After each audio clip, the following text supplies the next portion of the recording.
거꾸로 읽는 성경, 요한묵시록부터 창세기까지의 통독 관련된 거 이제 좀 해보도록 하겠습니다. 요한묵시록 16장에 대해서 이야기하도록 하겠습니다.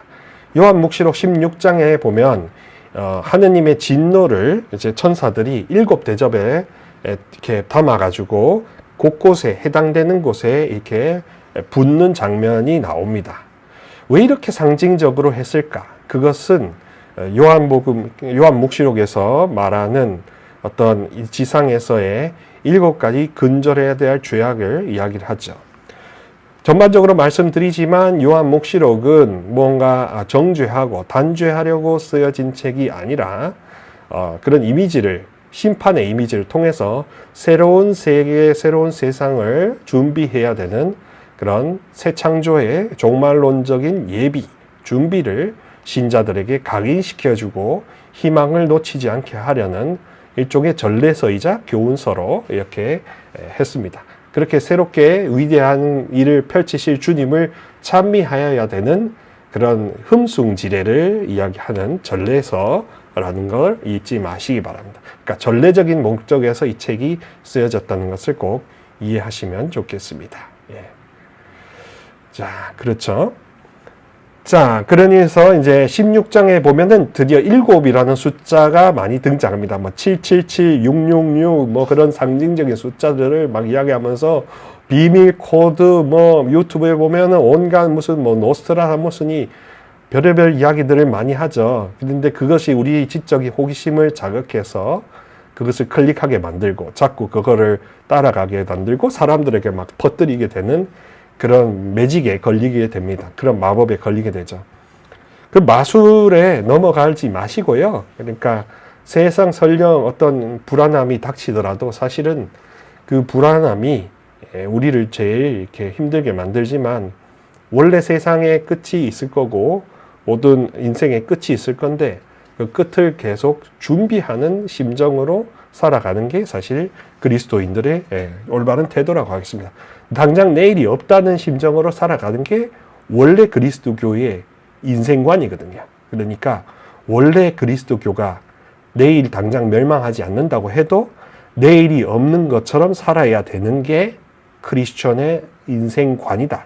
이것을 생각하면 그렇게 너무 불안해할 필요가 없다라는 것을 말씀드립니다. 오히려 그런 것을 모르거나 그런 것에 대한 두려움과 도피하고 하는 회피 심리가 있는 사람들의 마음을 역이용해서 그것을 후려 갈기려고 하는 게 사교 집단의 사람들이니까 그 점에서 속지 마시기 바랍니다. 또 여러 가지 사탄이나 어두움들도 그런 우리들의 약점인 그 불안을 이용해서 마치 내일 당장 끝날 것 같은 식으로 사람들을 유인하기 때문에 원래 그리스도교가 당장 내일이 없다는 식으로 살아야 되는 그런 사람이들 불구하고 본래의 기초적인 삶의 자세를 망각한 채로 살아가다 보니까 당장 내일 누가 뭔가 끝날 거라는 식의 불안함을 확 조성함으로써 불안으로 인해 이 모든 프로세스가 마비되는 게 핵심인 거죠. 그런 식으로 그루밍을 시키는 겁니다. 인간이 인지심리학적으로 말할 때 제일 피하고 싶은 게 불안이라고 해요. 불안을 인간이 극도로 느끼면 그게 공황장애인데 불안을 느끼기 시작하면 사실 모든 판단이 불가능해지고 그냥 다 그냥 마비가 된다고 합니다. 그 마비를 일부러 노리는 게 그게 바로 사교 집단의 특징 아니겠습니까? 하여튼 이 7이라는 숫자로 말씀드리자면 이 삼위일체 3과 동서남북의 4를 합쳐서 이른바 7을 이렇게 구성한다고 나름대로 풀이하고 있습니다.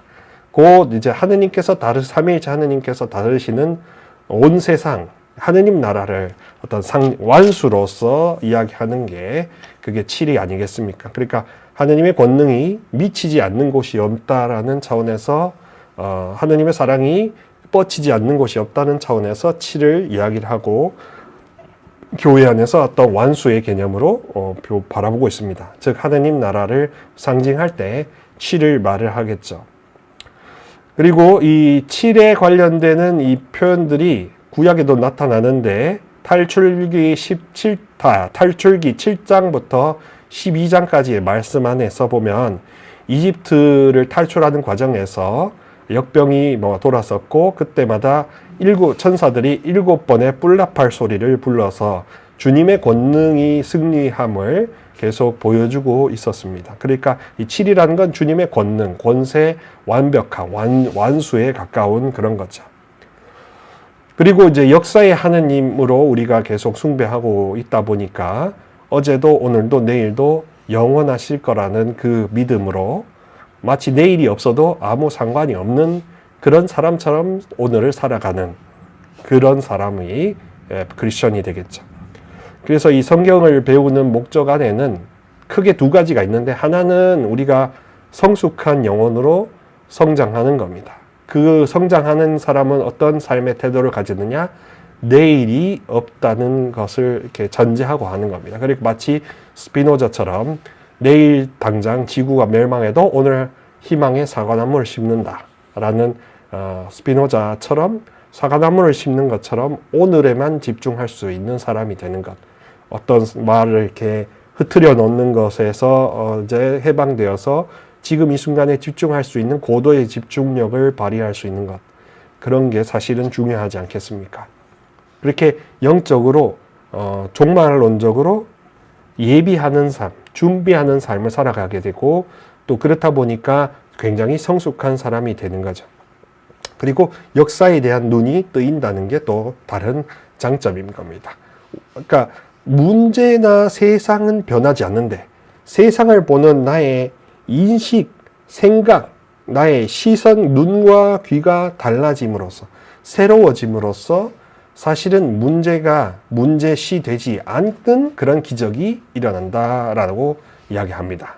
영적으로 성숙하고 거듭날수록 사실 문제를 문제시하지 않는 자유가 생긴다라는 게 그게 그리고 단순해진다. 그렇기 때문에 단순해진 겁니다. 가장 귀하게 여겨야 될 하느님만 바라보는 주님 바라보기에 올인하고 다른 것에서는 자유로워짐으로써 사실 삶이 굉장히 단순해지죠. 우리가 추구하는 심플 라이프는 사실 이런 영적 성숙과 굉장히 맞닿아 있고, 영적 성숙을 위해서는 성경의 감정과 사상이 내 마음과 싱크, 이렇게 동일화가 되어야 되고, 그 동일화가 되는 그 기저에는 제가 말씀드렸던 존재의 변화, 실존적인 변화를 목적으로 둔 기도 생활이 항시 있어야 한다라는 게 그게 특징이라고 볼 수 있습니다. 자, 분노의 7 대접은 어떤 거냐 하면 지상에 있는 여러 가지 죄악들을 그렇게 단죄하는 차원입니다. 첫 번째로 천사가 이제 등장해가지고요. 16장을 제가 본문을 좀 성경을 보도록 하겠습니다. 16장에는 처음에 천사가 어떻게 하냐면 땅에 솟습니다. 천사가 땅에 솟아서 짐승의 표를 지닌 사람들과 그 상에 경배한 사람들에게 고약하고 지독한 종기가 생겼다라고 합니다. 요한묵시록은 로마 황제와 로마 제국의 또 다른 압제에 저항하고자 하는 그런 차원에서 이렇게 생각을 하는 겁니다. 그러니까 천사들이 짐승의 표, 그러니까 짐승은 보통 땅의 권력을 지닌 그런 사람들을 이야기하는데 주로 짐승으로 표현했던 게 로마 황제였습니다. 요한묵시록 저자가 표현했던 짐승. 그러니까 땅의 짐승은 황제의 숭배 사상을 이야기했고요. 바다의 짐승은 황제 자체를 이야기했고, 그다음에 용은 사탄을 이야기하는 겁니다. 그러니까 레비아탄 사탄을 이야기하는 거죠. 그러니까 하느님 세력과 그다음에 어두움의 세력, 지상의 세력이 극명하게 싸우는 겁니다. 그런데 영적인 선악을 이렇게 완전히 구분하려는 목적이 아니라 결국에 주님이 모든 것을 다 이기시고 다 완전히 어두움이 필패하고 영원한 승리의 희망을 선포하시는 그 복음, 자유와 기쁨의 복음, 기쁜 소식, 승리의 기쁜 나팔을 부으시려고 하는 그 위대한 주님께 찬미와 영광을 드리려고 이 책이 쓰여진 겁니다. 그러니까 전례적인 목적이 항시 하느님을 섬기려는 경외하려는 목적이 아니 이렇게 스며들 수밖에 없다. 스며들지 않고서는 있을 수 없는 책이 바로 이 묵시록인 것입니다. 그다음 둘째 천사가 자기 대접을 이제 바다에 쏟습니다. 바다는 제가 말씀드렸다시피 로마 황제한테 있죠. 바다가 죽은 사람의 피처럼 되어서 바다에 있는 모든 희생제물이 죽었다. 강과 샘에도 역시 모든 지상 세계에 있는 권세, 그러니까 로마 황제의 권한이 미치는 온갖 지상 세계가 사실은 거짓 예언자와 황제 숭배 사상, 태양신 숭배 사상, 우상 숭배로 물들었으니 천사가 이제 하느님께 진노의 그 대접을 이렇게 갖다 부어서 완전히 이렇게 정화시켜 나가는 심판해 나가는 과정을 이렇게 상징적으로 묘사하고 있습니다. 그러면서 이제 전능하신 주 하느님 7절에 주님의 심판은 잠되고 의로우십니다 라고 주님이 누구이신지까지도 계시하고 계시는 겁니다. 우리 그리스도 교회에서의 계시는 어떤 거냐 하면 하느님이 살아 계시고 우리와 함께 계시며 심판하고 계시다라는 계시인 겁니다. 임마누엘이시며 모든 것을 다스리시고 모든 것을 주관하시며 끝까지 함께 우리를 지켜보신다. 그렇게 살아 계신다라는 그 진리, 살아 계신 하나님, 생동하신 하나님, 동반하시는 하나님, 이렇게 창조하시는 하나님으로 이야기하는 게 계시의 목적인 거죠. 그런 이 계시적인 목적을 이 상징적인 이미지로 묵시록에서 펼치고 있는 겁니다. 자, 묵시록 12장에서는 점차 지상에서 천상으로 이 시선이 옮겨가고 있습니다. 그러니까 메시아 대망 사상처럼 로마 압제와 세상의 현실이 팍팍하고 하니까 이제 하느님께 눈을 더 들어 올리는 그런 이 라인이 펼쳐지고 있죠. 로마 제국이 지상의 왕이었기 때문에 하느님 나라에 대한 우위를 주장하고자 하는 그런 뜻이 있었습니다. 또 이제 황제 숭배를 안으면 그 당시에는 사형을 받았다고 해요. 그러니까 황제에 대한 그 믿음이 그 혐오가 굉장히 클 수밖에 없었지 않겠습니까? 그러다 보니까 당연히 예수 그리스도를 주님으로 받들어 모시고 하느님을 우위로 삼으려면 그러면 피를 흘려야 될 수밖에 없었던 것입니다. 그래서 순교자 그리고 모세 그리고 어린 양이 같은 반열로 이렇게 이야기가 되고 있죠. 세속 군주가 미쳐 날뛰어도 하느님은 공의로우시다라는 교훈을 심어주고자 했던 겁니다. 세상에 불의가 많고 고통이 많아도 주님은 변치 않으시는 분이다. 어떻게 보면은 이거는 변신론, 그러니까 신정론 이런 표현이 있는데 하느님을 변호하는 차원의 이렇게 신학적인 논리인데요. 세상에 온갖 불의가 가득해도 주님은 정의로우시다, 변치 않으신 분이시다라고 주님을 변호하기 위한 그런 변신론이라는 표현, 그리고 하느님께서 다스리신다는 신정론이라는 그런 사상이 요한묵시록 안에도 깃들어져 있습니다. 주님은 주님으로서 영원하실 거라는 그 단일한 믿음, 거기에 우리가 희망을 두는 거죠.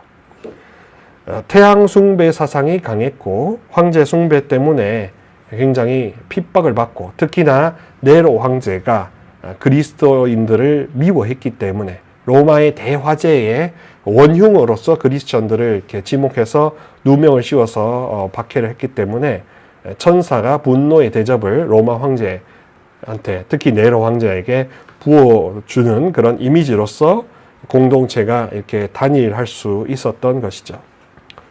또 세상에 재앙이 닥치는 이유를 그래서 근원적으로 보면 우리가 하느님을 제대로 섬기지 않았기 때문에 천사가 이렇게 대접을 이용해서 부으면서 각 도처에 있는 그 죄악들이 단죄되는 이미지를 보여주고 있는 겁니다. 또 종말론적으로 말하면 이제 새로운 세상을 다시 창조하시려는 주님의 위대하심을 미리 상징적으로 이미지화해서 보여주고 있는 의미도 있는 겁니다. 자, 그렇게 함으로써 원인론적이고 종말론적으로 보았을 때 역사를 여전히 이어가시겠다는 하느님의 구원 의지를 보여주는 겁니다. 하느님이 세상을 완전히 파괴시키고 절멸시키고 없애려고 하시는 게 아니라 새롭게 하시고자 하시는 뜻을 이야기하는 겁니다. 노아의 홍수로 완전히 끝장내버리셨어야 맞는데, 그런데 주님은 여전히 희망의 씨앗을 남겨두고 세상을 쓸어버리셨지 않습니까? 그러니까 다시 정화시키고 거듭나게 하고 새롭게 하시려고 하는 게 하느님의 심판과 창조의 의미이지, 모든 사탄들이 말하듯이 다 어두컴컴하게 다 없애버리고 다 이렇게 회개도 알 필요 없는 그런 차원으로 하느님을 너무 혹독하게 이해하는 것은 우리가 이미 하느님을 하민들면 왜곡된 이미지로 속임을 당하고 있다고 봐야 될 겁니다. 공포는 주님이 원하시는 게 아니라 사탄과 악력, 세상이 주고자 하는 하느님에 대한 왜곡된 이해이기 때문에 그렇습니다. 하나님은 단일한 이미지, 단일한 당신의 속성을 유지하고 계시죠. 사랑을 근거로 하시되 이 사랑을 저버리는 사람들에게는 정의로운 어떤 심판을 주실 수밖에 없다라는 게 하나님에 대한 올바른 이해입니다. 원인론적으로 우리가 회개하기를 고대하시는 겁니다. 주님께 돌아오고 주님을 바로 알고 우리가 갖고 있는 선입견이나 고정관념이나 두려움이나 공포심에서 자유로워지기를 바라신 거지요. 또 내 영혼 육의 자세를 이제 이런 이미지화를 되어 있는 이 텍스트를 통해서 거울 삼아 내가 지금부터 당장 내일이 없는 사람처럼 내 영혼 육을 가다듬고 살아가야 되는 거다. 존재론적으로 내가 실존적으로 실제로 내가 내 관점이 바뀌고 변화되는 것에 더 포커싱을 해야 한다라는 것을 염두에 두고 살아야 하는 겁니다. 그러니까 기도만 열심히 하시거나 성경만 열심히 읽는 종교 행위, 신앙 행위에 방점을 두셨다면 이제는 이 21세기, 이 시대, 3000년대를 살아가고 있는 이때의 우리 크리스천들의 올바른 자세는 전통을 무시하지는 않지만 실존적으로 원래 기도가 성경이 하느님이 원하셨던 가장 기초적인 것으로 회귀하는데, 그런데 더욱더 목적을 두어야 한다라고 저는 말씀드리고 싶습니다. 한 분이신 하느님을 사랑하는, 그분만을 사랑하는 신명기 6장 5정 온 마음 다해 주님을 사랑하는 것으로 되돌아가는 거죠. 자, 그래서 그게 결론적으로 오늘의 결론은 뭐냐? 제가 드리고 싶은 결론은 뭐냐? 창세기 1장에서 하느님께서 보시니 좋았다라는 것을 계속 반복해서 이야기하시지 않습니까? 그 시선으로 나 자신을 볼 수 있다면 우리가 영적으로 성장하고 성숙한 영혼으로 나아가는 겁니다. 성경을 공부하고 이렇게 유튜브를 시청하시는 목적이 이제 이루어지는 거지요. 자, 그랬을 때 우리가 히브리서 5장 11절부터 14절까지의 말씀을 조금 더 이해할 수 있을 겁니다. 히브리서 5장 10절부터 14절까지는 어떤 말씀이냐 하면요. 이렇게 이렇게 읽어드리면 이렇습니다. 사실 시간으로 보면 여러분은 벌써 교사가 되었어야 할 터인데 아직도 하느님 말씀의 초보적인 원리를 다시 남에게서 배워야 할 필요가 있습니다. 여러분은 단단한 음식이 아니라 젖이 필요한 사람이 되었습니다. 젖을 먹고 사는 사람은 모두 악이이므로 옳고 그름을 가리는 일에 서툽니다. 단단한 음식은 성숙한 사람들을 위한 것입니다. 그들은 경험으로 좋고 나쁜 것을 분별하는 훈련된 지각을 가지고 있습니다. 라고 이렇게 성경에서 말씀을 주고 계십니다. 그러니까 이런 심판적인 이미지, 종말론적인 이미지는 결국 다시 거꾸로 말하면, 역산해서 말하면 왜 그런 이미지를 쓰고 있느냐? 현실에 대한 불의에 대한 하느님의 개입을 촉진시키려는 그런 탄원의 느낌도 당연히 있고, 또 하느님이 누구신지를 계시하려는 그런 목적도 있고, 동시에 현재로 이렇게 거슬러 보면 요한 묵시록이 주고자 하는 목적 안에는 이 히브리서의 말씀처럼 우리가 단단한 음식을 먹고 성숙한 사람이 되는 게 목적이 있다는 겁니다. 혹은 나의 신앙이 젖을 먹은 신앙인지 아직 옳고 그르는 일을 가리는데 서툰 신앙인지를 스스로 바라보라 하는 차원도 함께 있다는 점을 말씀드립니다. 그러니까 우리 기도하는 목적은 사실 이 히브리서의 목적과 같다라고 말씀드리고 싶습니다. 좋은 경험을 하고 나쁜 것들, 좋은 것들을 분별하는 훈련된 지각을 가지기 위해서 좀 더 주님의 관점으로 모든 것을 보고 하느님이 보시기에 좋다는 그런 시선으로 내 눈이 바뀔 수 있도록 기도하는데 거기에 포커싱이 있다라는 겁니다. 성경 이 강해를 통해서 이제 본문을 일일이 해석해 드리는 그 차원뿐만 아니라 본문에 기반한 우리 영성의 맥, 기본적인 그리스도교의 기본 사상, 기초를 함께 풀어드리는 그런 목적이 있으니까 제가 말씀드리고자 했던 것이 성경과 이렇게 융합돼서 주님께서 여러분들에게 전달해 주시고자 하는 그 핵심 가르침을 이렇게 전달해 드리는 게 목적이 있으니까요. 교회 전통과 어긋나지 않게 언제든지 질문 있으시면 그러면 여기 채팅창에 남겨주셔도 되고 혹은 저에게 카카오톡으로 알려주셔도 되겠습니다. 카카오톡을 통해서 제 채널에 친구가 되실 수가 있습니다. 카카오톡 실행하신 다음에 검색창을 돋보기를 하시고 박희전 루케시 OFM 하고 채널 추가하시면 저와 카카오톡 친구가 되실 수 있습니다. 여러분들의 전화번호를 알지 않아도 제 전화번호를 알려드리지 않아도 언제든지 자유롭게 카카오톡으로 채팅하실 수 있으니까요. 그렇게 친구 추가해 주시면 되겠습니다. 궁금증이나 여러분들이 알고 계시는 그런 시야를 제가 좀 더 틔워드리는데 일조하도록 하겠습니다. 신앙생활이 좀 더 단단하고 또 고기를 씹어 먹을 수 있을 정도로 전이 빠진 그런 성숙한 사람들이 될 수 있도록 성경 공부도 하고 영성의 맥도 잡고 그 다음에 기도도 하고 그렇게 다양하게 이렇게 좀 연결어가는 그런 한 시간이 늘 되었으면 좋겠습니다.